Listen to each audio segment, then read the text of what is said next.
Hello students, अब हमें देखेंगे कि मान लो दो लीनियर इक्वेशंस अपने पास हैं। अब ये दोनों लीनियर इक्वेशन को जब हम सॉल्व करेंगे तो या तो यूनिक सॉल्यूशन मिलेगा, मतलब एक्स और वाई की एक एक वैल्यू मिल जाएगी।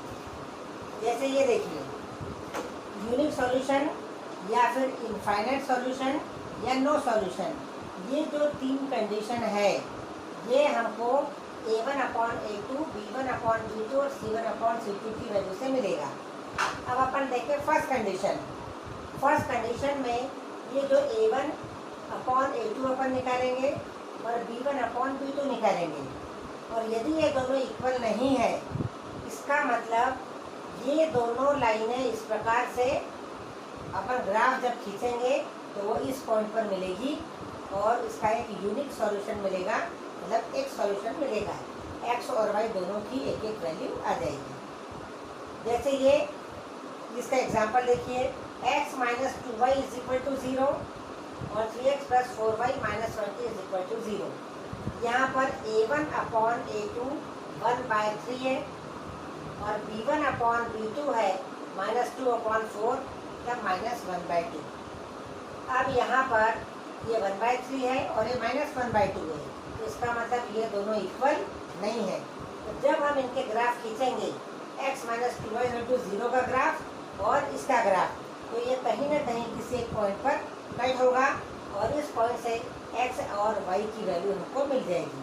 तो ये हो गया यूनिक सॉल्यूशन वाला, और उस समय ये दोनों लाइनें इंटरसेक्टिंग लाइंस कहलाएंगी और सॉल्यूशन कौन सा मिलेगा? Unique solution. सेकंड वाला पार्ट अब अपन देखें, इनफाइनाइट सॉल्यूशन वाला।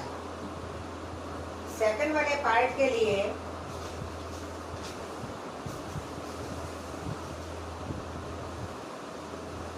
टू एक्स + 3y - 9 = 0 और 4x + 6y - 18 = 0। अब यहाँ पर अपन देखें a1/a2, ये आ गया 2/4, ये आ गया 1/2। b1/b2 3/6, तो ये आ गया 1/2 और c1/c2 आ गया -9/18, तो ये भी आ गया 1/2। इसमें ये तीनों इक्वल है, तो ये सेकंड कंडीशन लग गई है।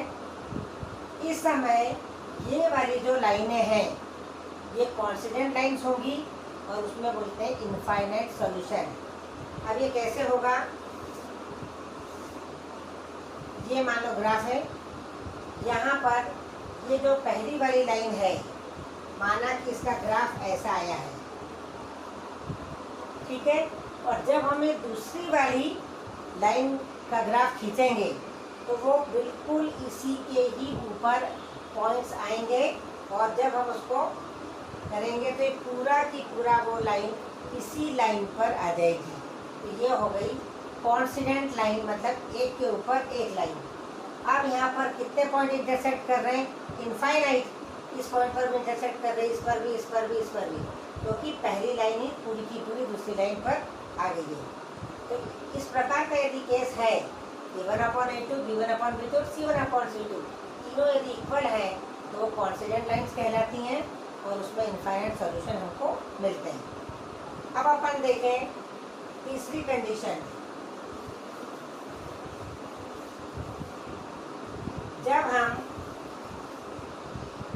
यहाँ देखें, यदि a1/a2 यदि b1/b2 के बराबर नहीं है तब तो यूनिक सॉल्यूशन मिल गया, और यदि a1/a2 बराबर b1/b2 है तो हमको दो कंडीशन मिलेगी। एक तो c1/c2 बराबर में रहेगा। अब थर्ड कंडीशन में क्या रहेगा कि यदि ये दोनों तो बराबर हैं लेकिन c1/c2 इसके बराबर नहीं है। पहली कंडीशन में ये इसके बराबर है, सेकंड वाली कंडीशन में ये इसके बराबर नहीं है।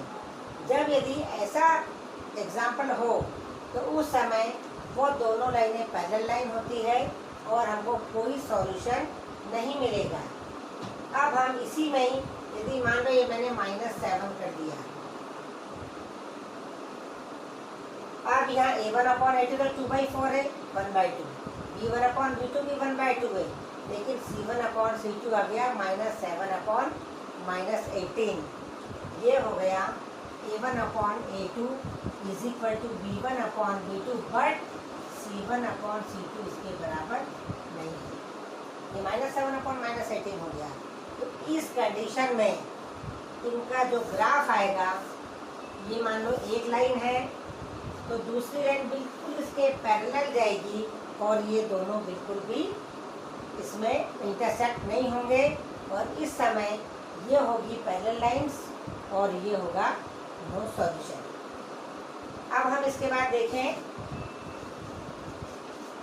कंसिस्टेंट और इनकंसिस्टेंट क्या होता है।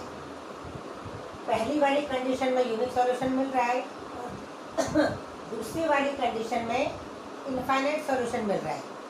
तो जब ये दोनों कंडीशन, या तो ये वाली या ये वाली, तब हम ये बोल सकते हैं कि ये जो इक्वेशन है वो क्या है, कंसिस्टेंट है। लेकिन जब नो सॉल्यूशन वाली आ रही है, तो इसमें जब ये नो सॉल्यूशन वाली आ रही है तो इसमें क्या हो जाएगा, ये इक्वेशन इनकंसिस्टेंट हो जाएगी।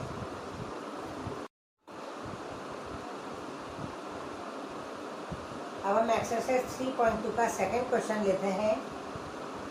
इसमें A1/A2, B1/B2 और C1/C2 इन तीनों को कंपेयर करना है और ये बताना है कि जो पेयर्स ऑफ लीनियर इक्वेशंस हैं they intersect at a point, are parallel और कोइंसिडेंट।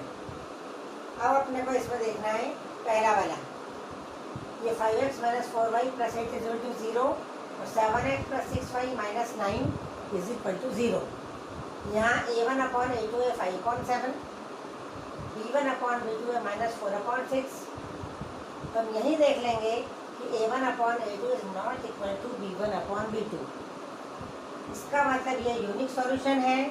तो अब हमको इसके आगे जाने की ज़रूरत नहीं है, C1/C2 को देखने की ज़रूरत नहीं है। यहीं पर हमको आंसर मिल गया है, दे इंटरसेक्ट एट ए पॉइंट।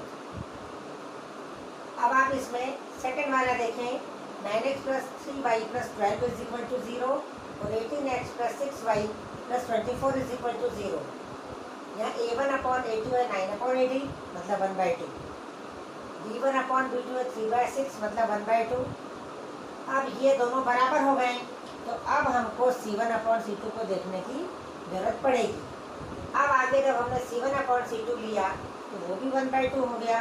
तो इसका मतलब ये तीनों इक्वल हो गए, मतलब इनफाइनाइट सॉल्यूशन मिल रहे हैं।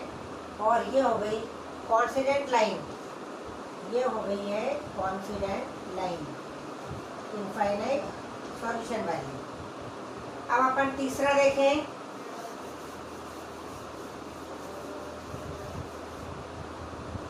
(6x - 3y + 10 = 0 और 2x - y + 9 = 0।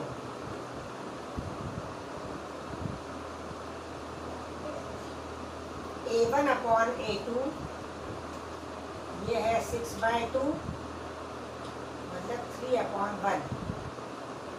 B1/B2 है -3/-1, ये भी हो गया 3। ये हो गया A1/A2 = B1/B2।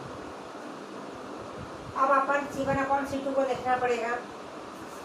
तो ये है C1/C2 बराबर 10/9। इसका मतलब यहाँ कंडीशन आ रही है, ये दोनों तो बराबर हैं लेकिन C1/C2 बराबर नहीं है। तो ये हो गई नो सॉल्यूशन और पैरेलल लाइंस। ये नो सॉल्यूशन की कंडीशंस है और ये आ गई पैरेलल लाइंस। अब अपन ये करेंगे थर्ड वाला, कंसिस्टेंट और इनकंसिस्टेंट बताना है।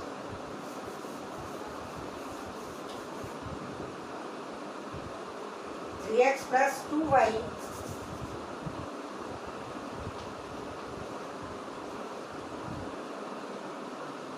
3x plus 2y is equal to 5।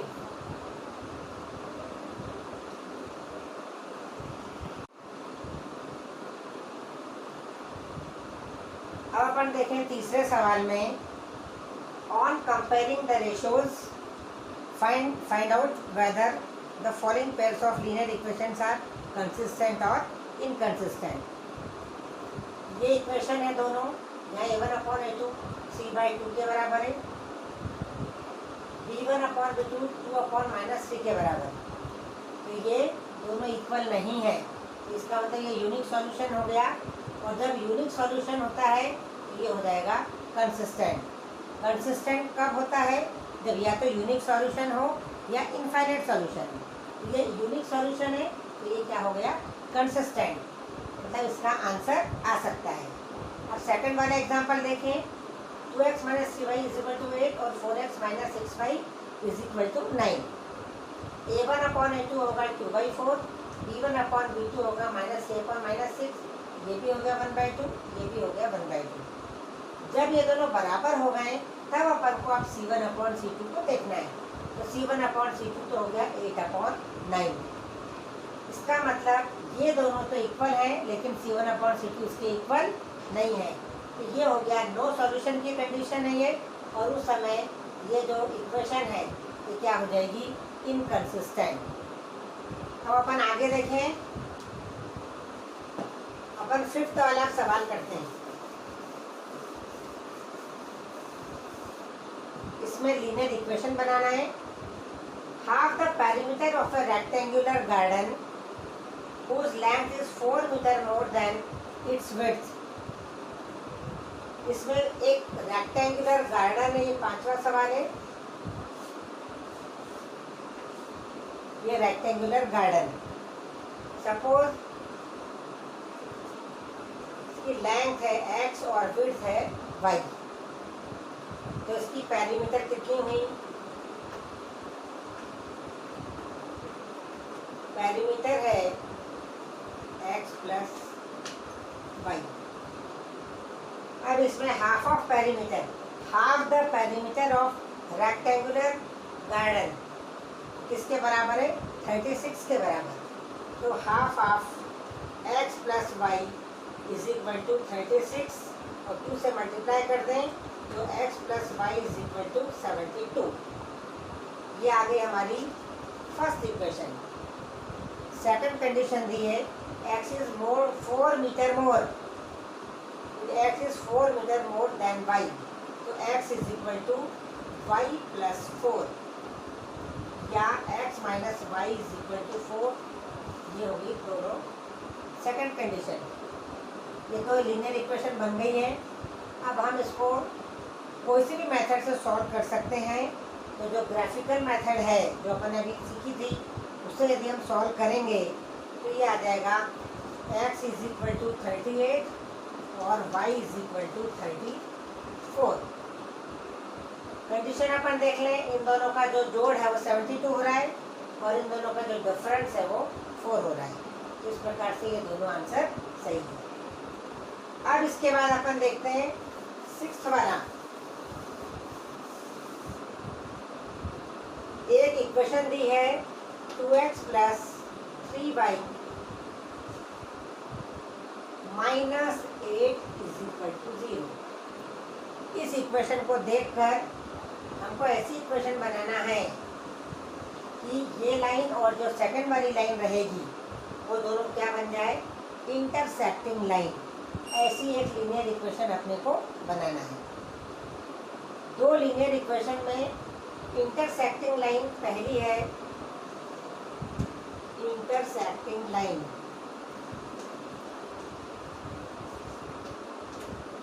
अब ये इंटरसेक्टिंग लाइन के लिए क्या कंडीशन है? a1/a2 is not equal to, इसकी कंडीशन है a1/a2 is not equal to b1/b2। मतलब हमको एक ऐसी इक्वेशन लाना है जिसमें A1/A2 is not equal to B1/B2 हो। इसमें अपने को ऐसा करना चाहिए, मान लो ये 2x है तो इसको 2x ही रहने दें और 3 के बदले और भी कुछ लिख लो। मान लो ये 7y लिख दिया और यहाँ पर अपने मन से कुछ भी लिख दिया। क्या किया अपन ने, a को तो वैसे ही रहने दो, सिर्फ b को बदल दें। सबको ऐसे रहने दो, सिर्फ b को बदल दें। तो ये हो गया यहाँ पर A1/A2 इज इक्वल टू 2/2 मतलब 1 आ रहा है, और B1/B2 ये आ गया 3/7। अब ये दोनों इक्वल नहीं है, ये वाली जो इन दोनों का जो सॉल्यूशन होगा वो क्या आ जाएगी, इंटरसेक्टिंग लाइंस, मतलब वो यूनिक सॉल्यूशन आ जाएगा। अब उसके बाद मान लो हमको अब कॉन्सिडेंट लाइन लाना है। ऐसी इक्वेशन बनाइए इसके नीचे कि वो दोनों कॉन्सिडेंट हो, मतलब इनफाइनाइट सॉल्यूशन वाली हो। तो उसके लिए अब अपने को क्या करना है, सेकंड है कॉन्सिडेंट लाइन।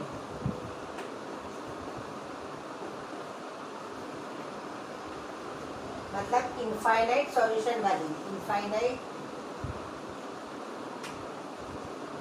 अब इनफाइनाइट सॉल्यूशन के लिए क्या कंडीशन है, A1/A2 is equal to B1/B2 is equal to C1/C2। अब इस लाइन में अपन क्या करें, ये वाली कंडीशन आ जाए। तो सबसे इजी तरीका है कि इस लाइन में किसी भी एक संख्या का मल्टीप्लाई कर दीजिए, 2 का, 3 का, 4 का, 5 का, जो भी।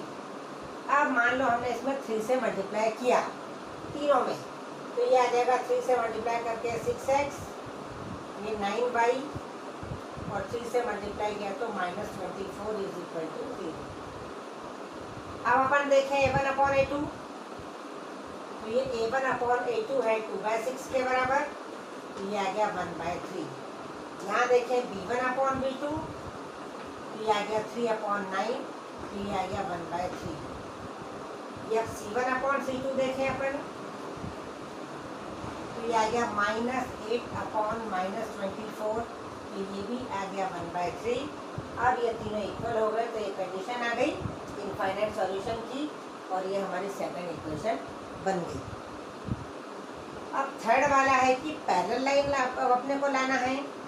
तो पैरेलल लाइन के लिए सीधा सा है, ये दोनों कंडीशन तो फुलफिल होती है, A1/A2 और B1/B2 के बराबर होने की। इसको तो ऐसे ही रहने दें, सिर्फ अपन इसमें इसको बदल दें। हमको इसको C1/C2 को 1/3 नहीं लाना है, तो यहाँ पर -24 के बदले अपन कुछ भी लिख दें, मान लो +7 लिख दें। यदि मैंने इसको +7 लिख दिया, तो अब C1/C2 कितना हो गया, -8/7। और अब पैरेलल वाली कंडीशन भी फुलफिल हो गई है। क्या है पैरेलल वाली कंडीशन, A1/A2 बराबर B1/B2 is not equal to C1/C2। अब ये दोनों लाइनें क्या हो गई, पैरेलल, मतलब नो सॉल्यूशन की कंडीशन। ये आ गई नो सॉल्यूशन की कंडीशन। ठीक है इतना।